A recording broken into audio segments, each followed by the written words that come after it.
ଜୟ ଜଗନ୍ନାଥ, ଜୟ ମା ବିରଜା।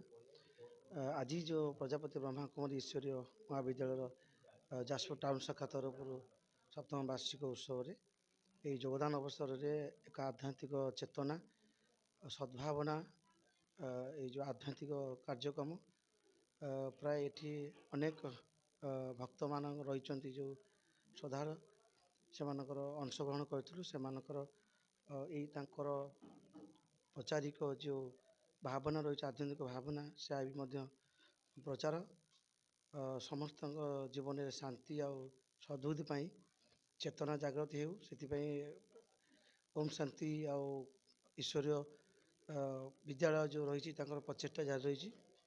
ସେହି ଅବସରରେ ଅନେକ ଗୁଡ଼ିଏ ମୋର ପ୍ରଥମ ସାମ୍ବାଦିକ ବନ୍ଧୁ, ଅନେକ ଗୁଡ଼ିଏ ସାମାଜିକ କର୍ମୀ ମଧ୍ୟ ଯୋଗଦାନ କରିଥିଲେ। ସେମାନଙ୍କୁ ଆଧ୍ୟାତ୍ମିକ ପତ୍ରିକା ଓ ଉପଚାରିକାର ସମ୍ମାନ ପତ୍ର ମଧ୍ୟ ଗ୍ରହଣ କରିଥିଲେ। ତ ଆଜିର ଏହି କାର୍ଯ୍ୟକ୍ରମରେ ବହୁତ ଗୁଡ଼ିଏ ଶିକ୍ଷା ମିଳିଲା କି ସମାଜକୁ ଚେତନା ଆଉ ଆଧ୍ୟାତ୍ମିକ ଚେତନା ଦେବାର ଈଶ୍ୱରୀୟ ବ୍ରହ୍ମା କୁମାରୀ ମହାବିଦ୍ୟାଳୟ ଏକ ଗୁରୁତ୍ୱପୂର୍ଣ୍ଣ ଭୂମିକା ଗ୍ରହଣ କରୁଛି। ପ୍ରାୟ ମୁଁ ସମସ୍ତ ଗଣମାଧ୍ୟମକୁ ଅନୁରୋଧ କରିବି ଏହାର ପ୍ରସାର ପାଇଁ ଆପଣଙ୍କର ନିହାତି ଦାୟିତ୍ୱ ଆଉ ରହିବା ଦରକାର। ସାମାଜିକ ମୂଲ୍ୟ ମଧ୍ୟରୁ ନିବୃତ୍ତ ରହୁଛନ୍ତି, ଯେହେତୁ ବର୍ତ୍ତମାନ ସାମାଜିକ ଗଣମାଧ୍ୟମ ଯୁଗ ଚାଲିଛି, ସେ ବିଷୟରେ ଆପଣ ଯୁବପିଢ଼ି କ'ଣ ରହିବ? ପ୍ରମୁଖ ଗଣମାଧ୍ୟମକୁ ମୁଁ ଧନ୍ୟବାଦ ଦେବି। ଇଏ ଗୋଟିଏ ବହୁତ ସୁନ୍ଦର ଖବର ମଧ୍ୟ ରଖିଛନ୍ତି। ଆଜିର ଯେଉଁ ସଭା ରହିଛି, ଯେଉଁ ଈଶ୍ୱର ବ୍ରହ୍ମକୁମାରୀ ମହାବିଦ୍ୟାଳୟ ତରଫରୁ ସାମାଜିକ ମୂଲ୍ୟବୋଧ ଆଉ ସାମାଜିକ ଚେତନା କେବଳ ଭଗବାନଙ୍କୁ ଈଶ୍ୱରଙ୍କୁ ମାଧ୍ୟମ ନୁହେଁ, ଏକ ମାଧ୍ୟମ ହେଉଛି ଯେ ଏହାର ଶିକ୍ଷା ଆଉ ଏହାର ସଂସ୍କାରକୁ ପୁଣି ଫେରାଇ ଆଣିବା ପାଇଁ, ଯାହାକି ବ୍ରହ୍ମକୁମାରୀ ଈଶ୍ୱର ମହାବିଦ୍ୟାଳୟର ଅନେକ ପୁଣି ତଥ୍ୟ ରହୁଛି। ଯୋଗ ଶିକ୍ଷା ଏ ରହୁଛି ଯେଉଁଟାକି ବିନା ଶୁଳ୍କରେ ତା'ର କୌଣସି ଦେୟମୁକ୍ତ ଦେଇକରି ଏମାନଙ୍କ ପାଖରେ ଆସିକରି ଏକ ଶିକ୍ଷା ଜ୍ଞାନ କରିପାରିବେ। ମୁଁ ସମସ୍ତ ଗଣମାଧ୍ୟମକୁ ଅନୁରୋଧ କରୁଛି ଏହି ସୁନ୍ଦର ଚେତନା, ଭାବନା, ସଂସ୍କାର ବାର୍ତ୍ତାଟିକୁ ସମସ୍ତେ ପ୍ରଚାର କରନ୍ତୁ। ଜୟ ଜଗନ୍ନାଥ। ଯାଜପୁର ଟାଉନରେ ସେବା ସ୍ଥାନରେ ନିର୍ମିତ ଅଛି।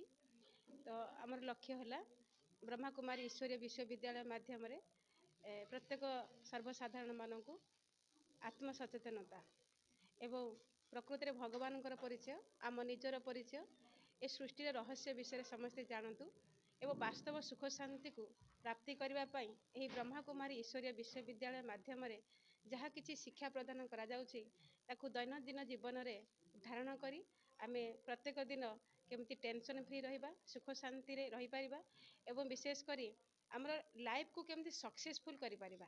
ଲାଇଫ୍ ତ ଆମେ ସମସ୍ତେ ବିତାଉଛନ୍ତି, କିନ୍ତୁ ସକ୍ସେସଫୁଲ୍ ଲାଇଫ୍ ଆମକୁ କେମିତି ବିତାଇବାକୁ ପଡ଼ିବ ତା'ର ଶିକ୍ଷା ଏହି ବ୍ରହ୍ମାକୁମାରୀ ଈଶ୍ୱରୀୟ ବିଶ୍ୱବିଦ୍ୟାଳୟ ମାଧ୍ୟମରେ ଦିଆଯାଉଛି। ଯେ କି ଏହି ବିଦ୍ୟାଳୟରେ ଆମର 4ଟି ସବଜେକ୍ଟରେ ଶିକ୍ଷା ଦିଆଯାଉଛି। ଏହି ବିଦ୍ୟାଳୟର ଶିକ୍ଷକ ହେଉଛନ୍ତି ସୁପ୍ରିମ ଟିଚର ଯେ ଗଡ୍ ଫାଦର। ତ ଏହି ଶିକ୍ଷାରେ ବିଶେଷ କରି ଜାତି, ଧର୍ମ, ବର୍ଣ୍ଣ ନିର୍ବିଶେଷରେ ସମସ୍ତେ ଏହି ବିଦ୍ୟାଳୟରେ ଶିକ୍ଷା ଗ୍ରହଣ କରିପାରିବେ। ସେଥିରେ କୌଣସି ବୟସରେ ବି ଲିମିଟେସନ୍ ନାହିଁ ଆଉ ଫ୍ରି ଅଫ୍ କଷ୍ଟ କୌଣସି ବି 7 ଡେଜ୍ କୋର୍ସ କଲେ ଆମର ଗୋଟେ 7 ଡେଜ୍ କୋର୍ସ କାର୍ଯ୍ୟକ୍ରମ ବି ରହିଛି। ଯେମିତି ଭୌତିକ ଦୁନିଆରେ କିଛି କୋର୍ସ କରିବା ପାଇଁ ହେଲେ କିଛି ଫିସ୍ ଦେବାକୁ ପଡ଼େ, ସେଥିରେ କୌଣସି ଫିସ୍ ବି ଆବଶ୍ୟକତା ନାହିଁ। ତେଣୁକରି ଆମର ଲକ୍ଷ୍ୟ ସମସ୍ତେ ଏଠି ଆସିକି ଶିକ୍ଷା ପ୍ରଦାନ କରନ୍ତୁ, ବାସ୍ତବ ଲାଇଫକୁ ଅନୁଭବ କରନ୍ତୁ। ଧନ୍ୟବାଦ।